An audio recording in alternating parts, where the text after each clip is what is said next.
एमपीएससीच्या सुधारित निकालानंतर एमपीएससीच्या विद्यार्थ्यांमध्ये असंतोष निर्माण झालाय. हा जो एमपीएससीने निर्णय घेतलाय त्याच्यानंतर आता हे सगळे विद्यार्थी रस्त्यावरती उतरलेत. नेमकं एमपीएससीचा असा कोणता निर्णय होता ज्याच्यानंतर या विद्यार्थ्यांना अभ्यास सोडून रस्त्यावरती उतरायची वेळ आली, हे जाणून घेण्यासाठी माझ्यासोबत काही एमपीएससीचे विद्यार्थी आहेत. काय सांगाल? 12 तारखेला निकाल लागला होता, त्याच्यानंतर त्याच पद्धतीचा निकाल, सुधारित निकाल 29 तारखेला लागला. नेमकं हे प्रकरण काय आहे आणि तुम्हाला रस्त्यावरती उतरण्याची वेळ का आली आहे? पहिल्यांदा सुधारित निकाल 12 मार्च रोजी लागला मॅडम. त्यानंतर परत ईडब्ल्यूएस पर्टिक्युलर ईडब्ल्यूएस मुलांसाठी 29 मार्च रोजी सुधारित निकाल आयोगाने लावलेला आहे.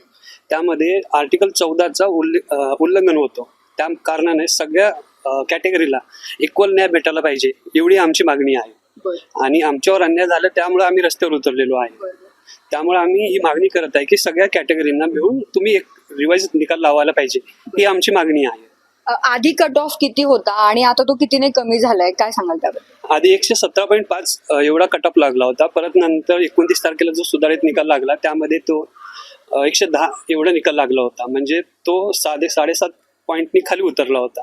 मग बाकीच्या कॅटेगरीसाठी हा निकाल का बरं नाही लावला, ही आमची मागणी आहे. बाकीच्या कॅटेगरीनं पण तो न्याय भेटायला पाहिजे. मुलांसाठी आणि मुलींसाठी सेम कट ऑफ होता की त्यांना कट ऑफ मध्ये काही डिफरन्स होता? नाही, मुलं आणि मुलींसाठी वेगवेगळं हे होतं मॅडम.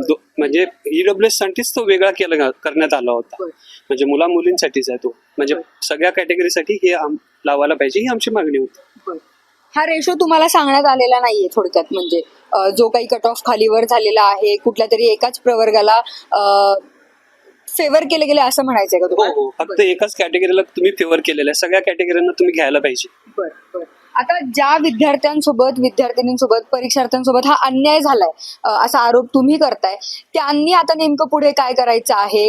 कारण तुम्हीच सांगितलं, तुमच्यातल्याच काहींनी सांगितलं की ही ऑब्जेक्टिव्हची शेवटची परीक्षा होती. त्यांनी आता पुढे काय करायला हवं? त्यांच्यावरती अन्याय झालाय तर? हो, ऑब्जेक्टिव्ह पॅटर्नची ही शेवटची परीक्षा असल्यामुळे सगळेच मुलं मुली बरेच जण असे आहेत जे 6-7 वर्षांपासून कंटिन्यू अभ्यास करत आहेत. त्यांच्यासाठी सगळ्यांसाठी ही शेवटची ऑब्जेक्टिव्हची संधी आहे. कित्येक जण यानंतर एमपीएससी सोडून प्लॅन बी करायच्या पण तयारीत आहेत. तर ईडब्ल्यूएस कॅटेगरीसाठी कट ऑफ मुलांचा 7.5 मार्कांनी आणि मुलींचा 9.5 मार्कांनी कमी झालाय 318 विद्यार्थ्यांसाठी. तर तोच समान न्याय आणि समान संधी सर्व प्रवर्गाच्या open, OBC, SC, SBC, NT, ST सगळ्यांसाठी सुधारित निकाल लागावा अशीच आमची विनंती आहे आयोगाला आणि अशीच आमची मागणी पण आहे. याच्यामध्ये वयाची काही अट आहे का? कारण एक ठराविक वय निघून गेल्यानंतर पुन्हा परीक्षा देता येणार नाही असं काही आहे का? आणि त्यामुळे पुन्हा ही ऑब्जेक्टिव्हची परीक्षा देता येणार नाही असं काही आहे? हो, वयाच्या अटीचा मुद्दाही आहे, पण त्यापेक्षाही मोठा मुद्दा हा आहे की एकाच प्रवर्गाच्या मुलांना जर संधी मिळत असेल, इतका कमी त्यांचा कट ऑफ होत असेल, तर ही संधी सगळ्या प्रवर्गाच्या मुलींना मिळायला हवी. आता खरं तर तुम्ही जो आरोप केलेला आहे एमपीएससीची उद्या त्याच्यावरती बैठक देखील होणार आहे.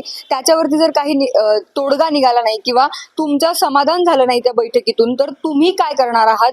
रस्त्यावरती जर तुम्ही खरं उतरलेलेच आहात, पण काही वेगळं करणार आहात का, जसं की आंदोलन वगैरे काही? खरं तर या ठिकाणी जो रेशो वाढवून दुसरा निकाल लावला रिवाइज करून, त्यावेळी डिस्क्रिमिनेशन झालेलं आहे. एका प्रवर्गासाठी वेगळा रेशो आणि दुसऱ्या प्रवर्गासाठी वेगळा रेशो, असं खरं तर नसायला पाहिजे. हा आमच्या फंडामेंटल राईट्सचं उल्लंघन आहे आणि आमच्या आयोगाला विनंती आहे की आमचा मुद्दा त्यांनी कन्सिडर करावा आणि सर्व प्रवर्गांचा सेम रेशो घेऊन सुधारित निकाल लावावा, ही आमची विनंती आहे. आणि जर यामध्ये जर तोडगा नाही निघाला तर आम्ही संवैधानिक लढाई तर लढणार आहोतच. आयोग तुमच्या या मागणीकडे लक्ष देईल असं वाटतंय तुम्हाला? आयोग आता दिली पाहिजे, आयोगानं म्हणजे लक्ष तर दिलं पाहिजे आमच्याकडं, जेणेकरून सगळ्यांना समान न्याय भेटेल आणि एक्झाम पण हे पोस्टपोन होईल थोडं. तर बघतोय आपण हे सगळे एमपीएससीचे विद्यार्थी खरं तर सुधारित निकाल लागल्यानंतर आता त्यांच्यामध्ये असंतोष निर्माण झालाय, संभ्रम निर्माण झालेला पाहायला मिळतो आणि उद्या आयोगाची बैठक देखील होणार आहे. आता याच्यामध्ये काही तोडगा निघतोय की नाही आणि या विद्यार्थ्यांचा जो काही असंतोष आहे तो शांत होतोय की नाही हे पाहणं महत्त्वाचं ठरणार आहे. शगुफ्ता शेख, लोकमत.com, पुणे.